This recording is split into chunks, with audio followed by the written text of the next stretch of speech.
When life empties, the soul speaks.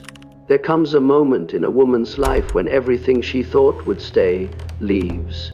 Not loudly, not cruelly, just quietly, as though the universe has decided she can no longer be carried by what once held her together. The calls stop. The familiar voices fade. The relationship that felt like home becomes a memory she can't return to. The version of herself she depended on no longer knows what to do. If this is where you are standing at the edge of a life that suddenly feels too quiet, then hear me. You are not being abandoned. You are being summoned. Summoned back to your soul. Summoned back to God. Summoned back to the self you lost while trying to survive. Before we begin, tell me, where are you listening from? Emotionally or spiritually? Your words may be the lantern another woman needs. Take a breath, because what follows is not a sermon, it is a return. The lonely room, where the divine meets the woman. When God allows people to fade, it is rarely to harm a woman. It is to make space. Space for the voice she has silenced. Space for the truth she has avoided. Space for the presence she forgot she was held by. It feels like abandonment, but spiritually, it is alignment. Jung wrote that a woman cannot meet her true self until the roles she performs begin to collapse. And so life quietly removes them. The friend who always needed you, the partner who drained you, the routine that numbed you, the expectations that shaped you. You don't lose people. You lose versions of yourself you no longer need. In the silence that remains, a question rises.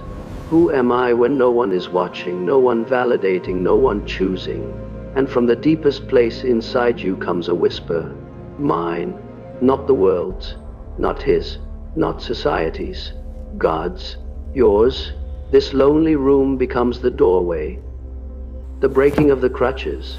There are losses that break the heart, and losses that break the illusions. When God removes what you lean on, it is not punishment, it is liberation.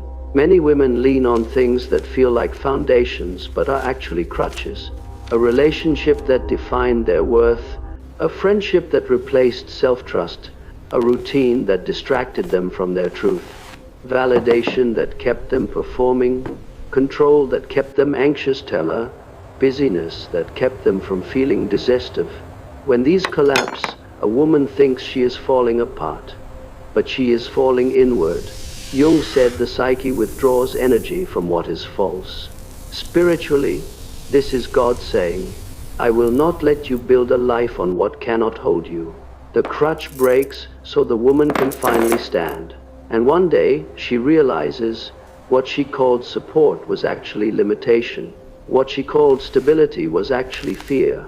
What she called love was actually self-abandonment. Every loss becomes an exhale. Every ending becomes a clearing.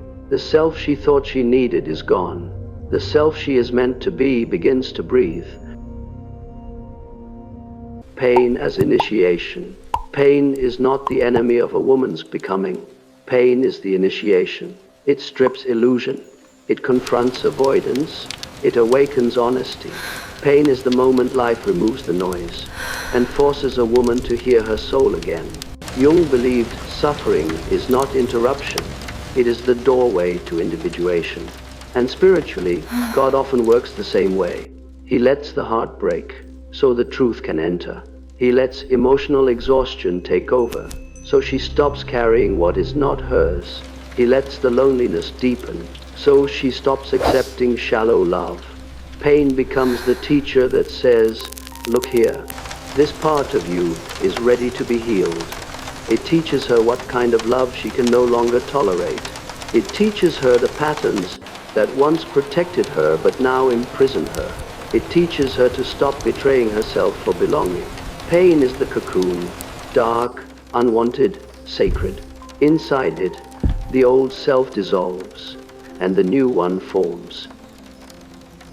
The rediscovery of identity. At some point, a woman realizes she is no longer grieving what left. She is grieving who she was while she stayed. This is the pivot. The rediscovery of identity does not happen with inspiration. It happens with honesty. Who was I trying to be? Who did I pretend to be so I wouldn't be abandoned?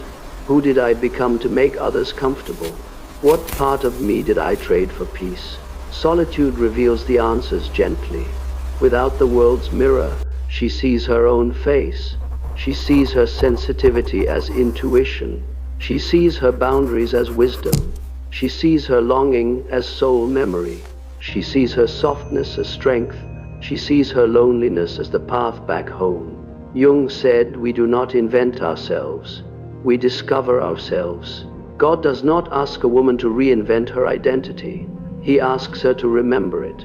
And as she does, she begins to rise. She no longer apologizes for needing space. She no longer negotiates her intuition. She no longer performs to keep people close. She no longer accepts crumbs in place of connection.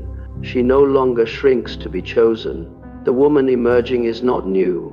She is original. The woman the world forgot. The woman God always saw. The birth of unshakable faith. Faith does not form in answered prayers. Faith forms in the silence between them. When a woman has no one but God, her faith stops being decorative and becomes structural.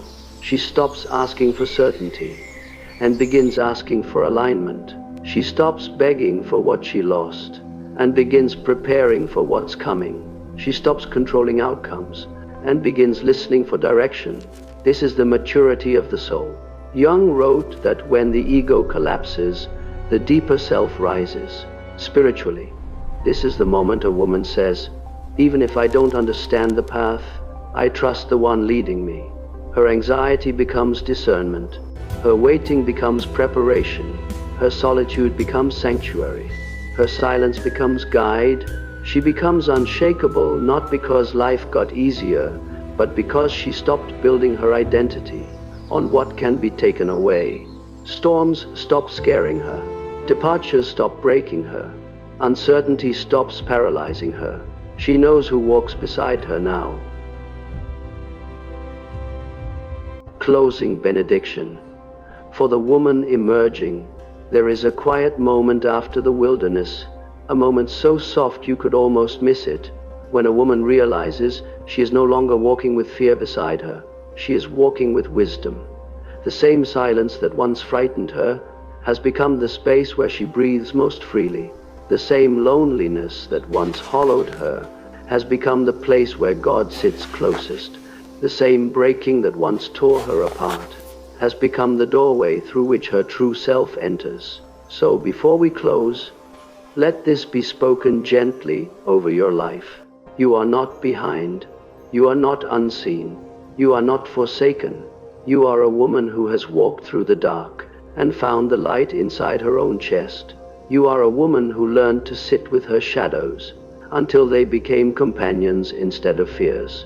You are a woman who has touched the quiet presence of God, not in churches or crowds, but in the private chambers of your solitude.